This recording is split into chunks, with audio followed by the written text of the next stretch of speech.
हे चॉकलेट कशासाठी आणि कोणी दिलं हे तुम्हाला मी सांगते. चला कंटिन्यू करूया. तर कसे आहात मित्रांनो? मी मस्त, तुम्ही पण मस्त असाल. आणि आज बघा मी मुलांची कपडे घातलेली आहेत. मुलांची नाही, ती मुलींचं शर्ट आहे, पण मुलांसारखे वाटतात ना तुम्हाला? वाटत असतील आय थिंक, वाटते मला पण मला असे कपडे खूप आवडतात घालायला. का माहीत, मला मुलांचे कपडे घालायला आवडतात.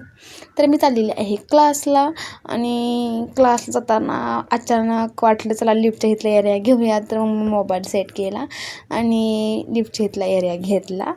पहिल्यांदा बटन दाबले लिफ्टचं, कारण लिफ्ट नेहमी असं होतं की 7वर राहतो आम्ही आणि 6वर गेल्यानंतर मी पोचलेले असते मागे. काय आता असू द्या.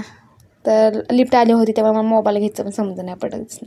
आणि मी खाली आली आणि माझी एक वहिनी आहे, ती मला बोलली आपण दोघी सोबत जाऊया. सो आम्ही दोघी सोबतच गेलो.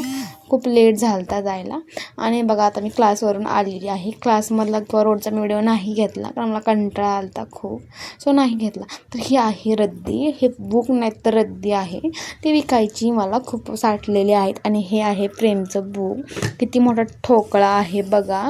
एवढा अभ्यास त्यांनी केला की नाही मला नाही माहीत, पण मी अभ्यास एवढा केला असता तर आज मी इथे नसते. सो जाऊ द्या. आणि बघा आळशी राजूतातली मी पण आहे आळशी. तर हे बघा, हे चॉकलेट कोणी दिलं आणि कशासाठी आणि कोणाला दिलं, तर हे मला दिलेलं आहे, प्रेमने आणलेलं आहे. आणि मला हे चॉकलेट खूप आवडतं. हे कोणतं चॉकलेट आहे मला कमेंटमध्ये नक्की सांगा. खूप छान लागतं खायला, मज्जाच येते खायला.